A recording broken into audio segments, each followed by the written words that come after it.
Talk 100.3. Right, 12:05, a very good afternoon. This is the second hour of Live Talk with me, Ronak Koteja. And after that very insightful chat about AI in healthcare in the first hour. In the second hour, we continue to talk about health and how to make you look and feel better with Miss Mahboobeh Gerashi this time. She is a clinical dietitian and nutritionist at Canadian Specialist Hospital. Welcome to the show, Doctor. How are you doing this afternoon? Hello, hi. Thank you so much. I'm doing great, and Happy New Year to you Happy and New everyone Year. listening to us. Happy New Year to you as well, and Happy New Year to everyone listening, of course. And it is the second work day of the year. So I want to ask you now. We had this brief discussion yesterday as well, that this is a time when people look for resolutions. They look for better things when it comes to their health and diet and all of that. So how much of an uptick have you seen at the start of the year of people coming into you and asking you to get fit, get healthier, eat right, all of that? Yes, so with the coming of the new year and everything, people have new goals set up for their health, for themselves, and they come for regular checkups. And we've been having more patients that would like to look into more about the health that they're having or any conditions they have and how can they improve their lifestyle and eating habits. Right. So you are seeing a significant rise in those kind of course, requests yes, from yes. patients. Right. So there's something that clinical dietitians and nutritionists use, which is called food habit. So what is exactly food habit? So food habits comes from individual dietary choices that reflects the food they consume, the frequency of meals, and the cultural and social aspects surrounding the eating. It also encompasses routine behaviors associated with their nourishment, shaping an individual's relationship with food and impacting their overall health. Right. So you mentioned something very interesting, relationship with food. A person's relationship with food, what exactly is, how do you define that? So the relationship with food comes from different backgrounds, like how do we treat what we how we eat, and our emotional triggers, or Right. sometimes we're sad, so we go usually for comfortable foods that will make us feel better. So having to know where these triggers are coming from an early age plays Right. an That's the important relationship with food. Yes. Yeah, I can actually quite relate with it. Like there are times when I feel down and out, and something like food will always lighten my mood, or it will always brighten my mood.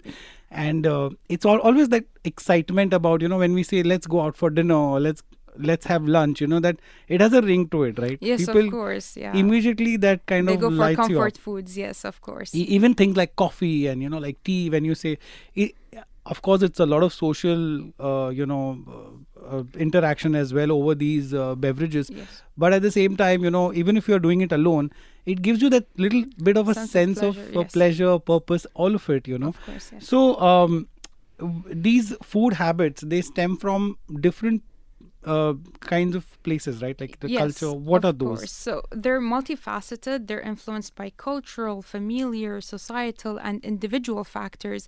For example, early childhood experiences, exposure to diverse cuisines, and socioeconomic backgrounds, of course, also plays an important role in shaping our food habits, as well as media, advertising, and peer influences. As you mentioned, like we socialize and go out for a cup of coffee or food. So all of these, they do shape our food habits, and these are where they stem from. I can totally agree with you, and I can tell you, I can share this incident with you.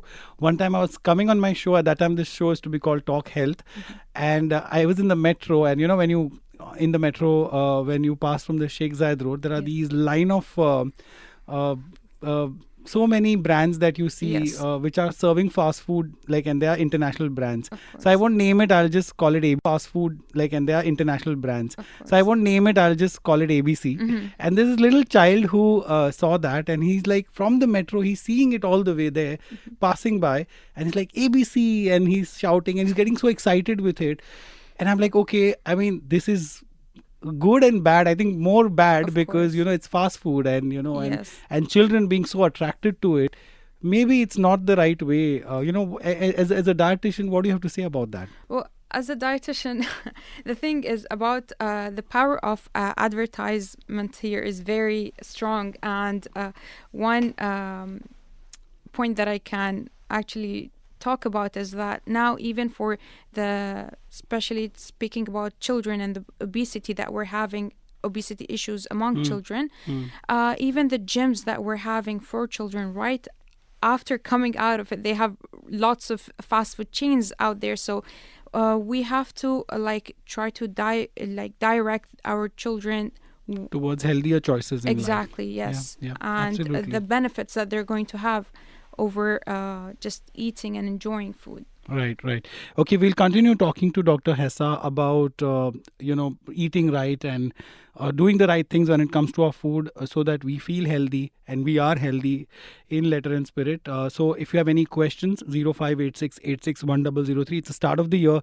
I'm sure most of us have these resolutions that we want to look better, we want to eat healthy. So right now is the time. Let us know. If you want to talk to us as well, 8008-1003. That's toll free. That was My Sherry Armor by Stevie Wonder. And if you're wondering what to do, what to eat to look your best and to feel your best this 2024, this new year, then we have the right person for you to talk to. This is Dr. Mahboobeh with me on Live Talk with Ronak Kotecha. She's a clinical dietitian and nutritionist at a Canadian specialist hospital. So, doctor, we spoke about the problem, which is, of course, not eating right. But if you can just, in very practical terms, tell us, how do you start developing good food habits? So, developing good food habits is a transformative journey that begins with intentionality and small sustainable changes. Well, of course, education plays a crucial role, understanding our nutritional needs and the benefits of a balanced diet that serves us as a foundation. Practical steps can be planning balanced meals, gradually incorporating healthier options into our daily life while eating, and being mindful of our portion sizes. Now, by saying mindful of our portion sizes, we can use My Plate as an example. My Plate is where we can look at our plate and divide it into some parts. So half of our plate should be made up of vegetables and 1/4 protein and 1/4 grains. And we always suggest or advise our clients and patients to start from vegetables. By the time they reach the grains, which is carbohydrates, mainly rice, pasta, noodles, bread, they'll be almost full. So what we do usually is we start from there, and by the time we reach our vegetables, we just skip it. Okay, there's no place for dessert in your plate? We can discuss about that later, but of course there is always place for some treats here and there, but not daily. Yes, you can't treat yourself daily. True, but many people are confused about eating in moderation. That's the term, I guess, a lot of clinical dietitians also use. If you could provide some clarity on this concept and offer practical advice, how can we ensure that we eat in moderation? Okay, so eating in moderation, we can help doing that by using smaller plates or even mindful eating, we call it. So we have to listen to our body's cue. We eat when we're hungry, not only when we're craving. We stop when we're full and not when we're almost about to explode within other terms. So listening to your body's cue will help you eat in moderation, and always having healthy snacks in between main meals that will help you from overeating within your next but there are a lot of myths also. Like, as we go along in the show, we'll try to get your questions also that our listeners are asking. And in social media, there is so much information there, so many videos. Each and every video is saying something different. If one person is saying this is good, the other person is right after that saying no, that is bad. So as a dietitian who works with Canadian Specialist Hospital, yes, how much of a problem does it become for you when clients come to you seeing videos and information on social media? Yes, actually, that is a challenge that dietitians are facing, and me included, on daily basis. Well, we have our patients coming in with inaccurate information. So sorting through misinformation and fad diets that is usually coming from social media is a common challenge. And we must educate our clients about credible nutritional information and provide evidence-based guidance so we can make them help understand where these are coming from, and to always seek professional help rather than just listening to social media. Yeah, absolutely. And our listeners are also sending in questions, so let me take one of those on 0586861003. The question that we've got is from Ornab. He's saying, I am in my 30s, I cycle and swim every day, how often should I eat throughout the day? Well, as long as you're having your breakfast, snack, lunch, snack, and dinner, that would be more than enough for you to have a healthy, balanced diet. Of course, include your proteins, include your vegetables, fruits, and grains as well. Right. But you also mentioned that, snacking in between is fine, because Yes. there are again two schools of thought for that. Some people say, no, you should not snack in between, because earlier that used to be one of those very in things that you have smaller meals throughout the day, so you don't fill yourself with a lot of food at one time. But now again it's come back to, okay, have a great meal, okay, in the beginning of the start of the day, and then later on keep reducing and not have too much food. Well, the point of having a regular meals within the day is because we want to avoid that sense of hunger that we get and then suddenly binge eating within whatever is in front of us, because that's when we don't have control over it. If we're too hungry, then we'll just binge eat on anything rather than just thinking of healthier options or cooking or food preparation. So snacking, when we mention snacking it in between, we are usually going for fruits or let's say nuts or vegetables. Okay, or snack healthy. Of Not course, just snack snacking anything. healthy. Yes, of That course. doesn't mean you open a packet of chips and Exactly. start Yeah. snacking. So by snacking, we mean healthy options that will keep you until your next meal. Right. Okay, one more question. I'll quickly take this one as well. How can I improve my digestive health? Should I take dietary supplements? Rabia is asking. Well, to take dietary supplements, you have to seek professional help, because that has to do with your age, with your background, with your health history. routine. Yes, of course, a lot of these things. So we cannot say for sure you can go for it or not. You need to seek professional help for that. But she's also asked, how can I improve my digestive health? Well, by eating regularly and exercising and staying hydrated, you can help yourself significantly in this matter. But when it comes to having water, they say 7-8 glasses a day, or like a certain number of liters a day. But do you also We feel usually recommend 2 to 3 liters, or if more, the better always. But yes, we do recommend drinking lots of water. And for a lot of people, when they hear 3 liters of water, that's a lot. Yes, if you're going to just keep it for the end of the day. But throughout your day, you can just remind yourself. And now, thankfully, we have technologies and applications that can remind you, yes, to drink your water. And that, when you do this, you will not feel that you're over drinking or you cannot handle a lot. But some experts say that this 2 to 3 liters limit is not for everyone. Like, it should be individual. It should be specific to each person. It depends if you if some patients are suffering from kidney disease, like on bigger aspect of health, yes. But in general, we have to cover at least 3 liters, 2 to 3 liters of water per day. All right. So Dr. Mahboobeh is going to be with us for some more time. We'll try to get also her to bust some myths and misbeliefs that we have in terms of food and food habits. So stick around. If you have any questions, send us in. 0586 86 1003 is the number. That's Hold On by Wilson Phillips. And if you are also worried about what to eat and be very fit this year in 2024, then hold on, because we have Dr. Mahboobeh with us. She is from Canadian Specialist Hospital and she is a clinical dietitian and nutritionist, and we're getting some very interesting questions as well. So doctor, the main confusion in people's mind is what to buy now. There's so much variety out there. There's so many options, especially when it comes to the brown stuff and the white stuff. So let's just say brown bread and white bread. What's the confusion there? Which one's better, or is it even better, brown bread? Okay, so brown bread or whole grain bread is generally considered healthier than white bread. Now, why is that? It's because brown bread retains the bran and providing more fiber, vitamins, and minerals. So, especially for people who have diabetes and they're having problems in regulating their blood sugar levels, we advise them to go for brown bread or whole grain because it gradually increases their blood sugar levels and gradually brings it down. On the other hand, white bread, it spikes it up and spikes it down.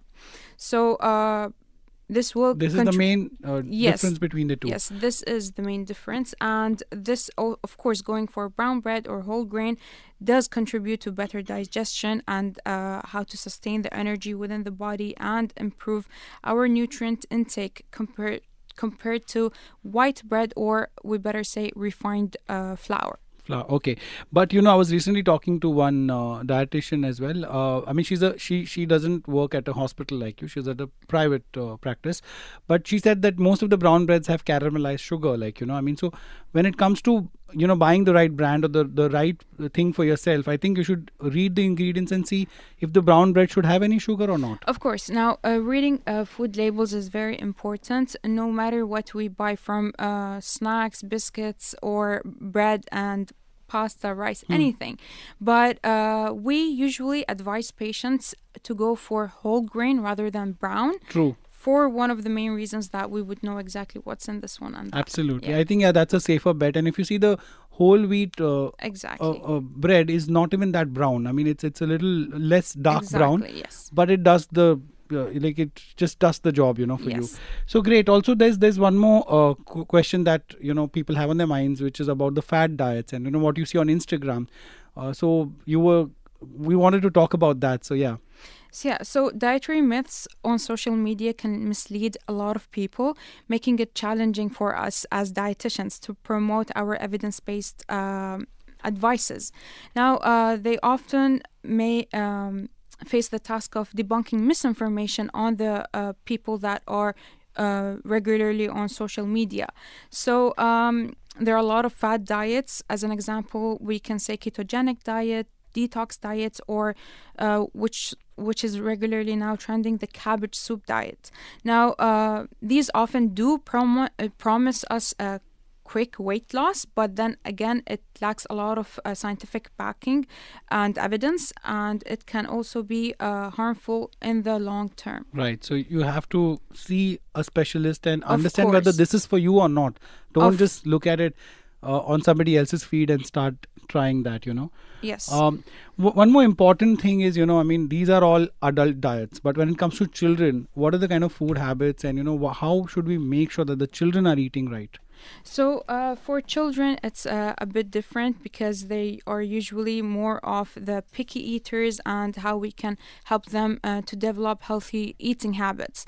Now, I can advise for gradual exposure. So introducing new foods gradually alongside their familiar and favorites. This will help them to build more positive outlook on the food itself, and giving them also a broader range of foods. Texture and preparation, it plays a very important role because some children, they pay a lot of attention to the texture and the preparation of the foods. So some may have strong preferences to certain textures, or experimenting different cooking methods. And also positive reinforcement. So using positive reinforcement, and it will avoid and of course avoiding forcing them, because it will then make them they will then want to do that even more. Yeah. Exactly. If you ask them not to do something, they'll want to do it even more. Exactly. They want to do it more, and also they might relate it to bad memories. Bad exactly. Memories. So always encouraging them to have more diverse flavors, and also rewarding them helps a lot. And of course, most importantly, involving them in cooking. So involving picky eaters in cooking, when children often participate in the preparation, they would want to try what they have already prepared. It makes them proud. It wants to make them, even when they see how it's being prepared, they're more open to trying new foods. True. Yeah.